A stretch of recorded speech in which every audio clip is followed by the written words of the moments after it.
During the 1950s, the Union Pacific was in the process of replacing its steam locomotives with diesel traction. Of these, the gas turbine electric locomotives, or GTELs, were introduced to replace the large steam giants. Of the various generation models though, one would be made as an experiment for an alternative source of fuel way after the days of steam were finished. This is the story of the short-lived coal turbine. In October 1962, the Union Pacific would experiment with an alternative fuel for its new gas turbine. Instead of using bunker C fuel or compressed propane, they decided to test using coal as a fuel source, just like the steam-breathing counterparts that were replaced by the turbines. And instead of building a full new turbine set from the ground up, this new turbine was an amalgamation of various locomotives, which included a modified Alco PA-1 for the leader, that being PA-607 built in January 1949, a booster unit originally made off the chassis of a Great Northern W1 electric loco, and finally a centipede tender from a steam locomotive, in particular Challenger 3990. The new turbine would be numbered 80 when completed, although in 1965, 80 would gain another 80 to its road number to avoid conflict with the then new DD35s. In total, the turbine had a total of 25 axles from end to end. They also had a combined power output of 7,000 horsepower and a tractive effort of 130,000 pounds, which was indeed powerful, but it was the weakest out of the other gas turbines. The tender was modified to carry 61 tons of coal, which was enough to tackle a whole 700-mile journey. Nonetheless, testing would begin once the turbine was assembled, working trains out of Council Bluffs, Iowa, which was one of the places where many of the turbines were based out of.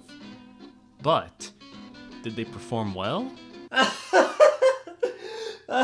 No. The gas turbines in general had their own problems, and the coal turbine was no exception. The soot buildup and erosion of blades on the turbine engine would cause internal damage during operations. Not to mention, with the coal turbine grinding up the coal while in motion, the crushed up coal particles would likely risk damaging the turbine in general, and it proved to be burdensome. Not to mention, when operating, it was reported that the stacks would emit smoke at 780 degrees Fahrenheit, or 415.55 degrees Celsius. I'd hate to imagine a person on an overpass watching the coal turbine passing underneath. It must be painful. Due to the constant issues, expensive maintenance costs, and improper control of the fuel transfer gates, 8080 would only serve 20 months in revenue service on the Union Pacific. It is worth noting that the coal turbine didn't travel as far, whereas a regular turbine racked up 1,000,000 miles in revenue service, the coal turbine only had 10,000 miles in total.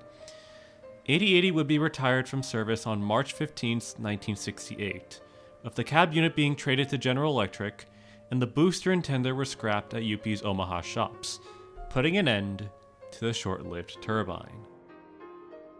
The coal turbine was a short-lived experiment of the Union Pacific, and the least known out of the turbine family, leaving only a footnote in the Union Pacific's history.